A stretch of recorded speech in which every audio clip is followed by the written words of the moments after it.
día de ayer cerró con 0 homicidios, justo el Día de las Madres. Qué regalo tan bonito para las madres de un país en el que era normal que nuestras madres lloraran a sus hijos, que esperaran con angustia a que llegaran a sus casas, que buscaran a sus hijos, a sus hijas desaparecidos, que visitaran las tumbas de los jóvenes, de los niños asesinados por las pandillas. A eso estaban acostumbradas las madres de este país. Ahora no más. Pero quiero recordarle a la población salvadoreña y a nuestra querida diáspora de dónde venimos. Porque decir 365 días podría verse como una estadística más, pero realmente representa 365 días sin familias que lloran, 365 días sin estudiantes que salen de sus casas a querer aprender, a querer superarse, pero no regresan a casa. 365 días sin trabajadores que se equivocan de ruta y acaban muertos. 365 días en los que nadie murió porque su DUI decía una dirección que a un pandillero no le gustó.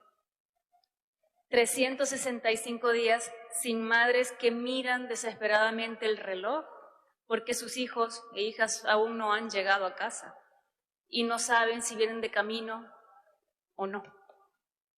365 días sin preguntarle a la vida por qué yo, por qué mi familia, qué hice para merecer esto.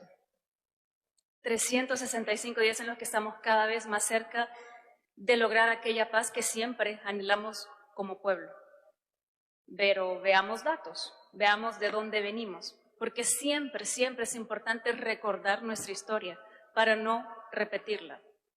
En 1994, El Salvador entró en la lista de países con más homicidios por cada 100,000 habitantes y llegamos a ser el país con más homicidios en el mundo entero.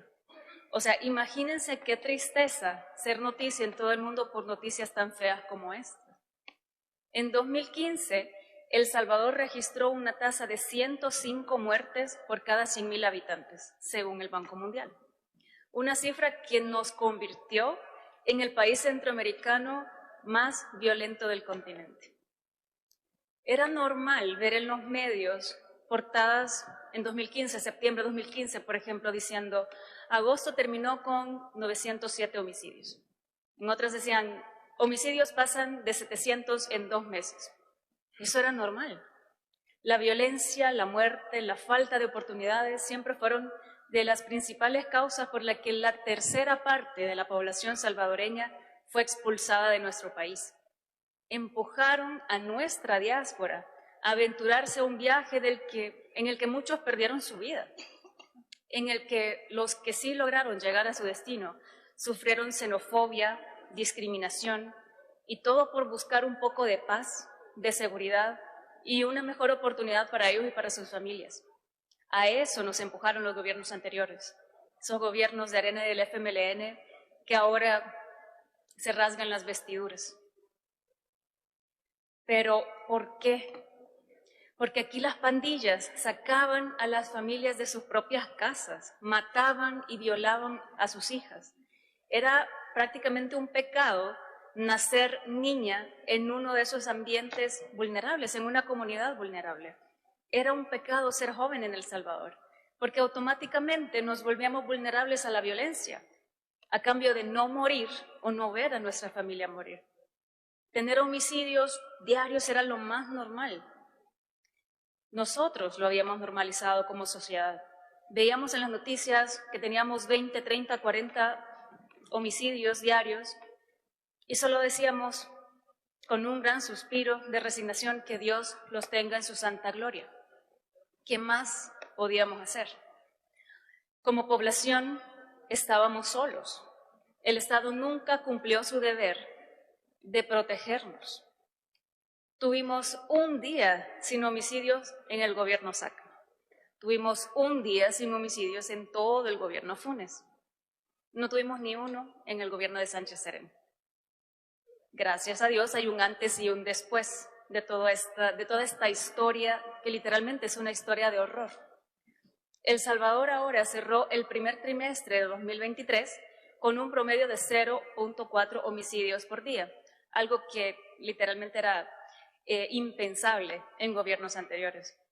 Yo realmente quiero agradecer al presidente Nayib Bukele, quien ha sido el primero en la historia de este país que realmente ha tenido las agallas de tomar las decisiones soberanas que nuestro país ha necesitado, que nuestra gente ha necesitado.